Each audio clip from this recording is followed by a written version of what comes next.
بتاؤ جب میرے اور تمہارے جیسے گنہگار سیاکار بدکار 1450 سال بعد کے عاشقان رسول کی پسند ہے کہاں رہنا؟ مدینہ منورہ میں رہنا، تو وہ امام حسین جو پیدا مدینہ منورہ میں ہوئے تھے، بڑے مدینہ منورہ میں ہوئے تھے، 56 سال تک مدینہ منورہ میں زندگی گزاری تھی، ماں کا خلد آشیاں روضہ کہاں ہے؟ مدینہ منورہ میں ہے۔ بڑے بھائی کہاں ہے؟ مدینہ منورہ میں ہے۔ غم گسار نانا کہاں ہے؟ مدینہ منورہ میں ہے۔ اللہ اکبر۔ دادا امیر حمزہ کہاں ہے؟ مدینہ منورہ میں ہے۔ بولو امام حسین کا سب کچھ کہاں تھا؟ مدینہ منورہ میں تھا، لیکن خود کی پسند کیا تھی؟ مدینہ میں رہنا۔ اور اللہ رسول کی پسند کیا تھی؟ مدینہ چھوڑ کر کربلا جانا۔ وہ سوے لال آزار پھرتے ہیں، تیرے دن اے بہار پھرتے ہیں، جو تیرے در سے یار پھرتے ہیں، در بدر روحی خوار پھرتے ہیں۔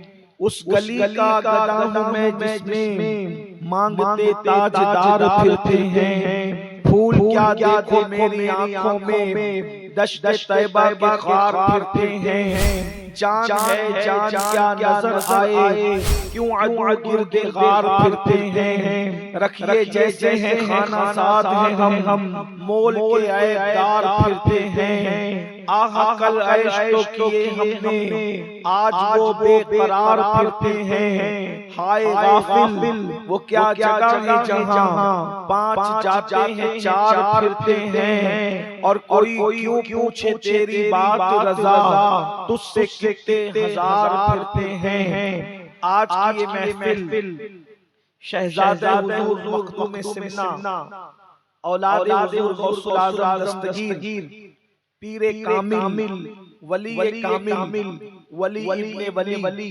حضور سیدی اشرف الاولیاء رحمت اللہ علیہ کے عرص سراپا قدس کے موقع پر انعقاد پذیر ہے۔ اللہ تبارک و تعالی میری اور آپ سب کی حاضری کو قبولیت کا شرف عطا فرمائے۔ وقت کافی ہوا ہے، تھوڑی دیر کے لیے آیہ کریمہ کی جس حصے کی تلاوت کی گئی ہے اس کے سلسلے میں کچھ معروضات پیش کرنے کی سعادت حاصل کی جا رہی ہے۔ اللہ پاک مجھے حق کہنے، آپ سب کو حق سن کر اس پر عمل کرنے اور اسے عام کرنے کی توفیق عطا فرمائے۔ اللہ تبارک و تعالی نے فلسفہ موت و حیات کو بیان فرمایا۔ مجھ سے پیشتر آپ نے شہزادہ والا تبار نبیر حضور اشرف الاولیاء حضرت علامہ پیر سید معاذ اشرفی الجیلانی جو ہمارے بڑے بھائی ہیں، ان کا خطاب آپ نے سماعت کیا۔ وہ مجھے بڑا بھائی محبت سے کہتے ہیں، حالانکہ وہ میرے مخدوم زادے ہیں، حالانکہ بڑے ولی ہیں۔ میں ان سے پہلے دنیا میں آیا ہوں، لیکن بڑے ولی ہیں۔ انہوں نے بڑی نفیس اور بڑی خوبصورت گفتگو موت و حیات سے متعلق فرمائی۔ میں بھی انہی کی گفتگو کو آگے بڑھانا چاہتا ہوں۔ اللہ رب العزت نے موت اور حیات کا فلسفہ بیان فرمایا۔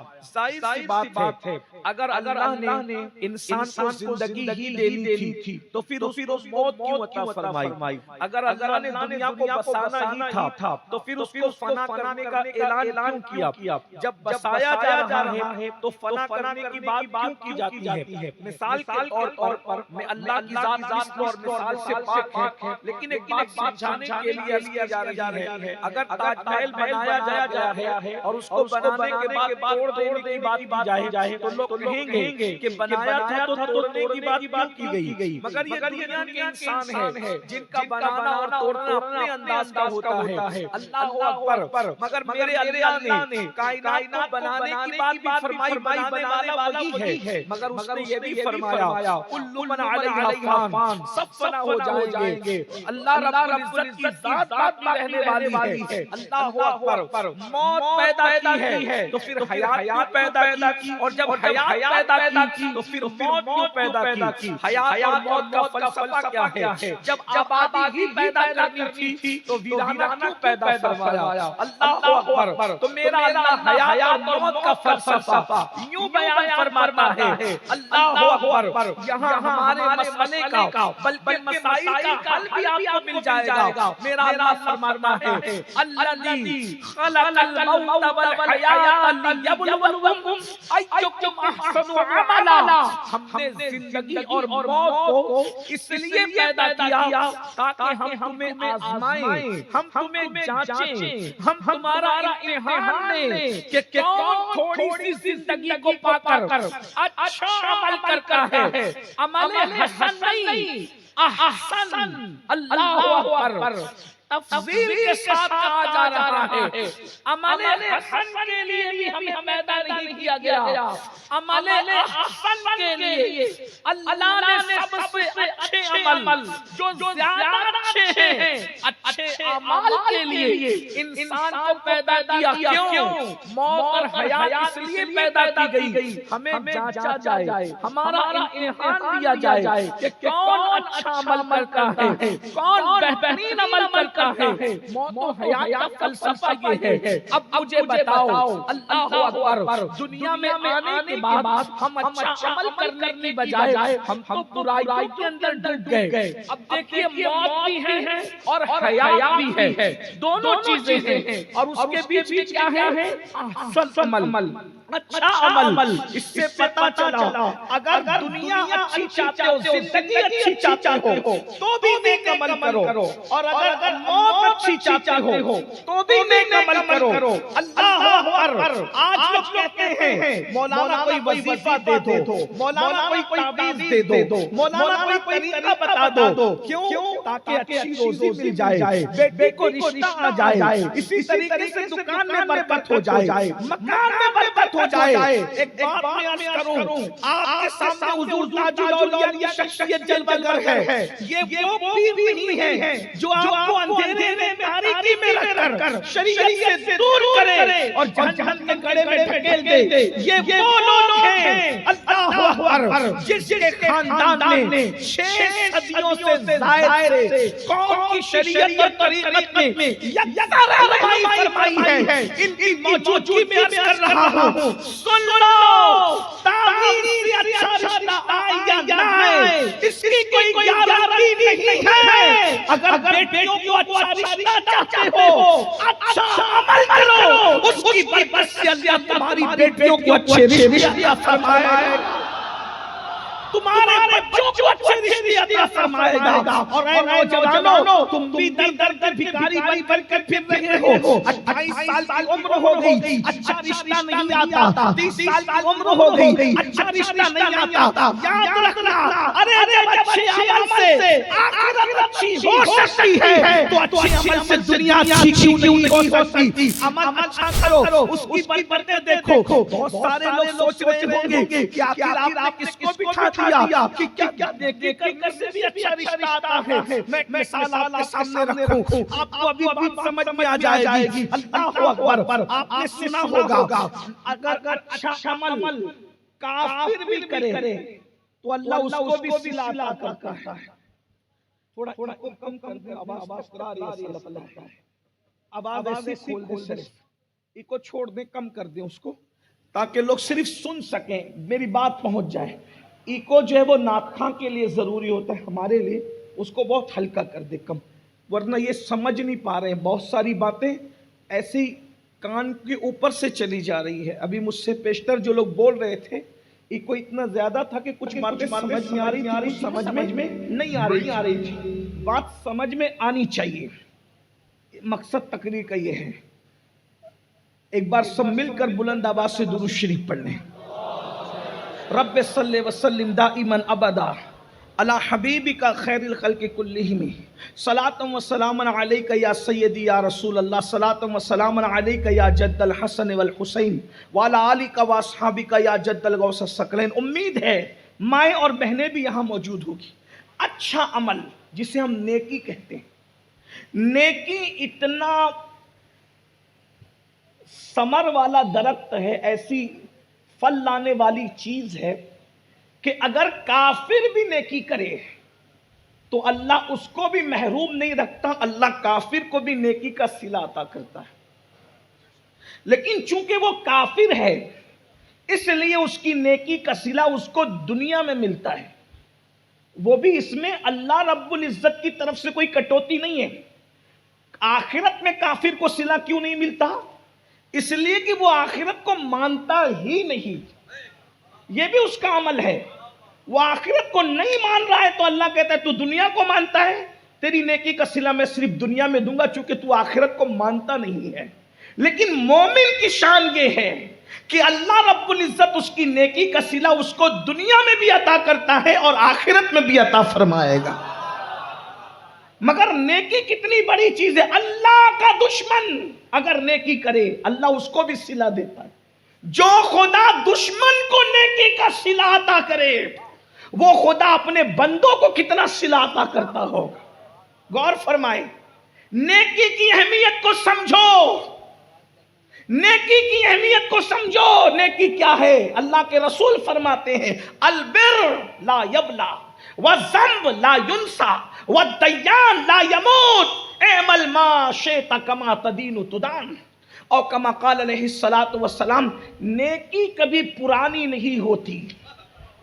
نیکی کوئی کرے، نیکی نیکی ہے، نیکی کبھی پرانی نہیں ہوتی۔ شرابی کرے، کبابی کرے، جھوٹا کرے، مکار کرے، کوئی نیکی کرے، حتیٰ کہ نیکی اگر دکھاوے کے لیے کی جائے تو اللہ اس کا صلہ بھی ضائع نہیں فرماتا۔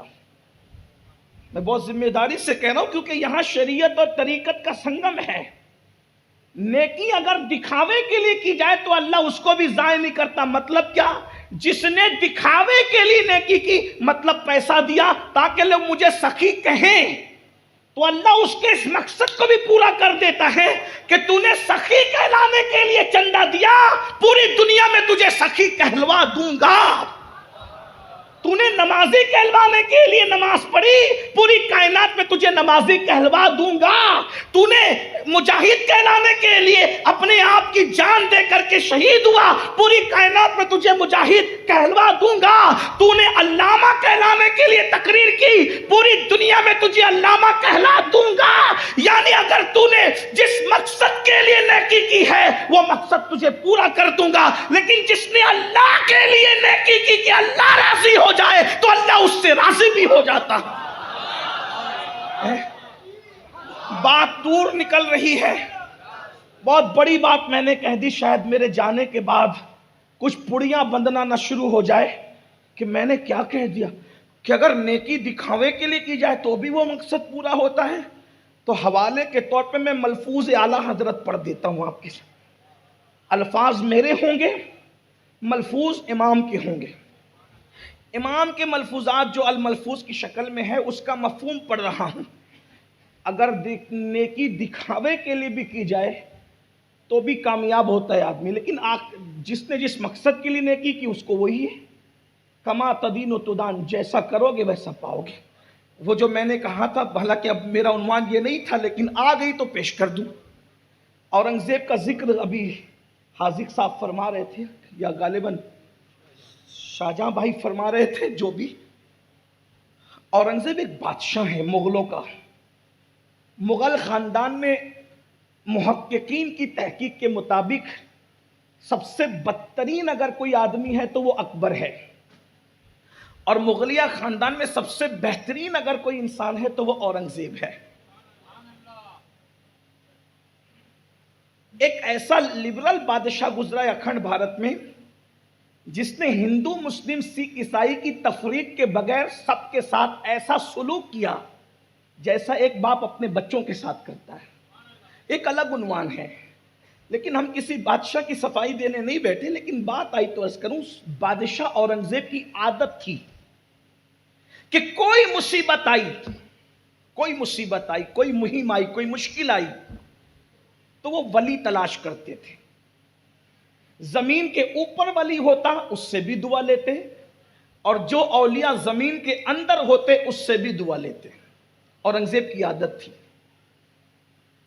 یعنی اس دور کا بادشاہ بھی خوش عقیدہ تھا، اور اتنا خوش عقیدہ تھا کہ وہ جنگ پہ بعد میں جاتا تھا، پہلے دعا کا سہارا لیتا تھا۔ اس لیے کہ حدیث پاک ہے الدعاء صلاح المؤمن، دعا مومن کا ہتھیار ہے۔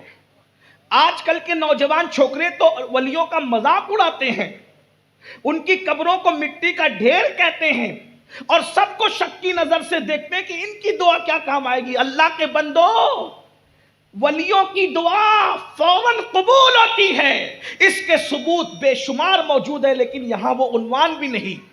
اورنگزیب جانتے تھے جہاں ہتھیار کی طاقت کام نہیں آتی، وہاں اللہ والوں کی دعا کام آتی ہے۔ نگاہ مرد مومن سے بدل جاتی ہے تقدیریں، جو ہو ذوق یقین پیدا تو کٹ جاتی ہے زنجیریں۔ اور اقبال نے کہا تھا نگاہ ولی میں وہ تاثیر دیکھی، بدلتی ہزاروں کی تقدیر دیکھے۔ اللہ والے کی تلاش رہتی تھی اورنگزیب کو، زمین کے اوپر اللہ والا ہے تو دعا لیتے، زمین کے اندر ہے تو دعا لیتے، یہ ایک الگ عنوان ہے۔ اورنگزیب کو ایک مہم درپیش تھی، بڑی جنگ پہ جانا تھا۔ اورنگزیب نے اپنے سپاہیوں سے کہا یار ایک بڑی جنگ پہ جانا ہے، مہم پہ جانا ہے، کوئی ملتا نہیں۔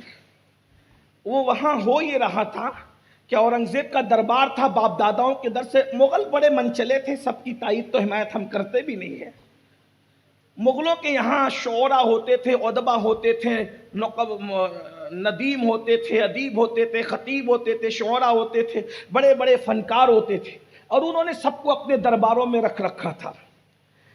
تو ان کے اورنگزیب کے باپ داداؤں کے دربار میں بہروپیے بھی ہوتے تھے جو روپ بدلتے تھے۔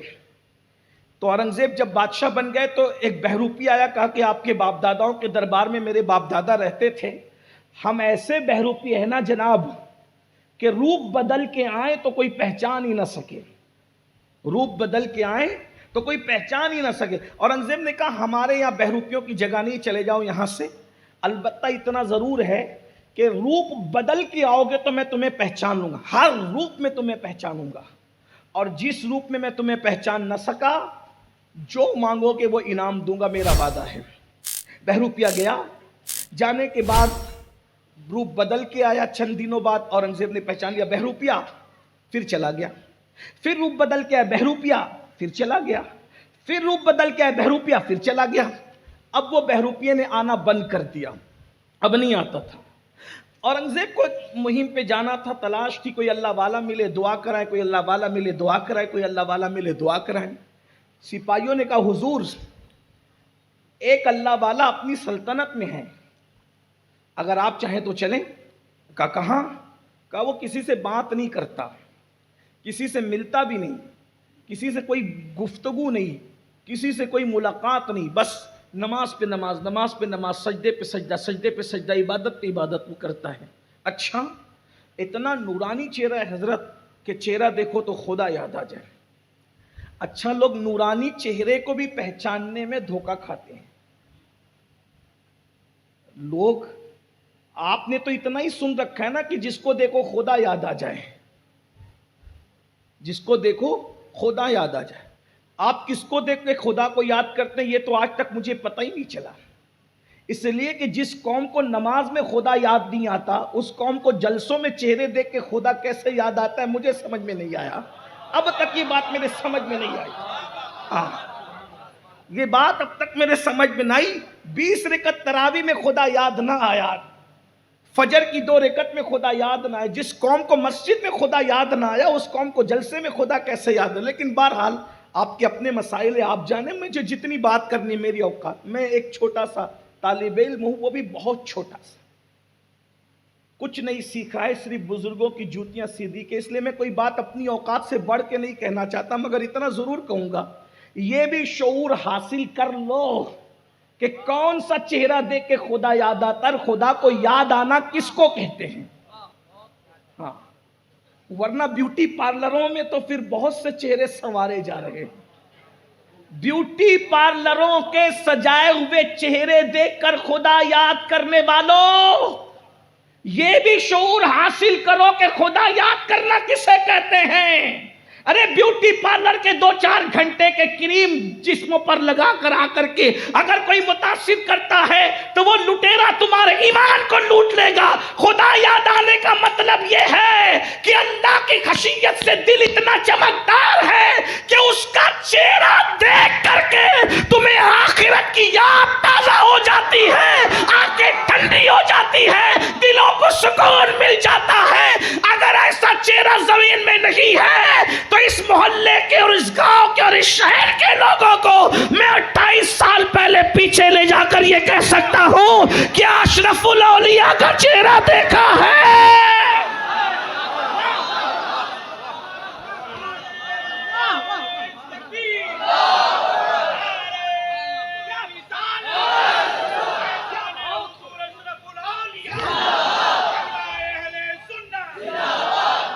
یہی تو ماتم کی بات ہے کہ جس قوم کو مسجد میں خدا یاد نہیں آتا اس کو جلسوں میں کس طریقے. بہرحال ایک بات تو کہا کہ حضور اتنا خوبصورت اور حسین و جمیل چہرہ ہے کہ دیکھو تو خدا یاد. اب اورنگزیب تو پھر اورنگزیب ہے, وہ بادشاہ, اس نے کہا بھائی مہم دعا تو لینی ہی پڑے گی. بہت تحفے تحائف لے کر کے گئے اور دیکھا تو نماز پہ نماز, نماز پہ نماز, سجدے پہ سجدے, سے عبادت پہ عبادت. بیچارہ بڑے بھولے بھالے چہرے میں اور امامہ خوبصورت اور ابا قبا سب بالکل قاعدے کی تراشی خراشی داڑھی. دور سے اورنگزیب نے جوتے اتار دیے. توجہ ہے آپ کی, توجہ تو آپ کی ہے, بہت خوبصورت توجہ ہے, لیکن غور کریں, سننے سے زیادہ سمجھنے کی بات ہے. بہت دور سے اورنگزیب نے جوتیاں اتار دی, گھٹنے ٹیک دیے اور مشاہدہ کرتے رہے, سجدے پہ سجدہ, رکوع پہ رکوع, عبادت پہ عبادت, عبادت پہ عبادت, عبادت پہ عبادت. بالآخر بادشاہ نے گھٹنے ٹیک کے ہاتھ جوڑ کے کہا, اللہ والے, جس اللہ کے لیے عبادت کر رہے ہو اس کے لیے 2 جملے ہم سے بات کر لو. اس نے آنکھوں میں مصنوعی غصہ اور جلال لا کر کہا, کیا بات ہے بول. تو ہاتھ جوڑ کے کہا, بہت بڑی مہم پہ جانا ہے. اور اورنگزیب کی عادت ہے جب اورنگزیب کسی مہم پہ جاتا ہے تو اپنی طاقت پہ بھروسہ کرنے کی بجائے اللہ والوں کی دعاؤں پر اس کو اعتماد ہے. ہاتھ اٹھا کے دعا کر دے کہ اللہ مجھے کامیاب کر دے.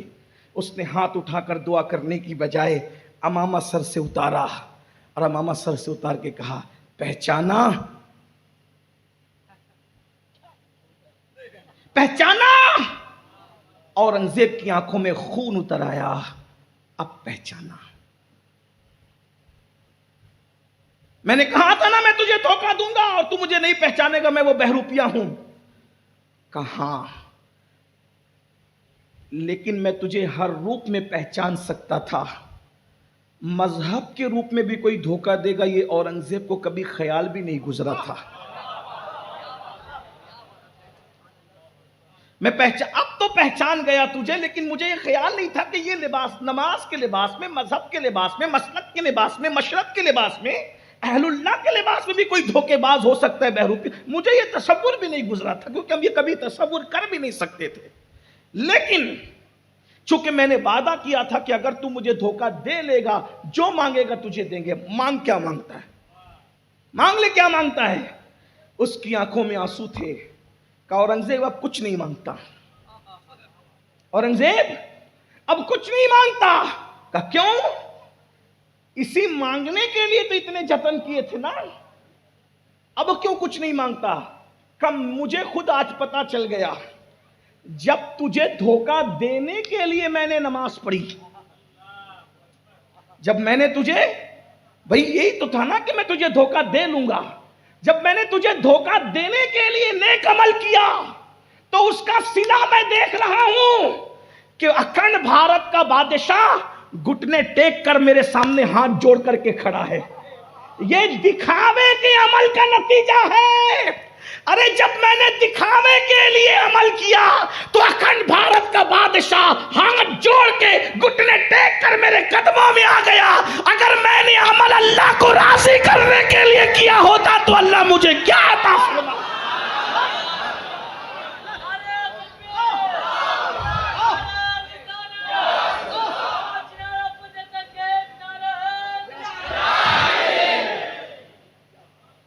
نیکی کو سمجھو تو البر لا یبلا, نیکی کبھی پرانی نہیں ہوتی.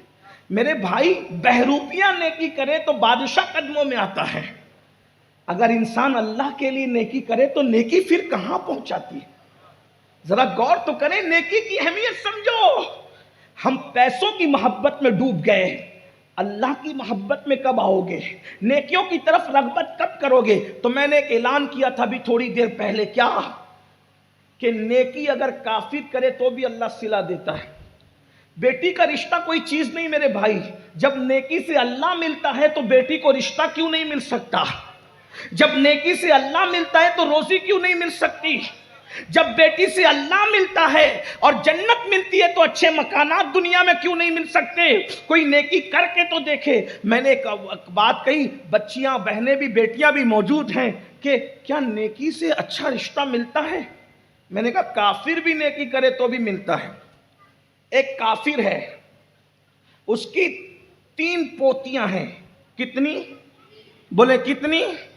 3 پوتیاں ہیں۔ ایران میں رہتا ہے۔ اس کافر کو دنیا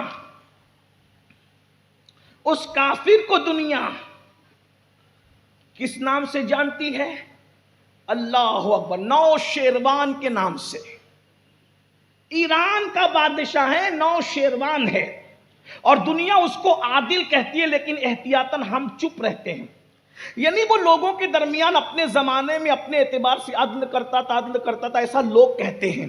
توجہ کریں، غور کیجئے، کافر تھا، عدل کرتا تھا، ایسا لوگ کہتے ہیں۔ اس کی 3 پوتیاں تھی۔ اس کا بیٹا تھا جس کا نام تھا یزدجرد، اس کو یزدگرد بھی کہتے ہیں ایرانی لب و لہجے میں، عربی میں یزدجرد کہتے ہیں۔ ایرانیوں کی جنگ ہوئی مسلمانوں کے ساتھ، ایرانی جنگ ہار گئے اور لشکر لاؤ لے کر کے چھوڑ کر بھاگ گئے، کچھ قتل ہو گئے، ان کی ساری عورتیں قیدی ہو گئی۔ توجہ، ان کی ساری عورتیں قیدی ہو گئی۔ قیدی بننے میں اس کے گھر کی بیٹیاں بھی آ گئی۔ وہ جو بیٹیاں قیدی بن کر کے آئی بہت خوبصورت تھی، سونے میں لدی ہوئی تھی، زیورات میں لدی ہوئی تھی۔ جب وہ کنیز بن کر کے آئی ہیں مسجد نبوی کے اندر تو فاروق اعظم کی نظر پڑی۔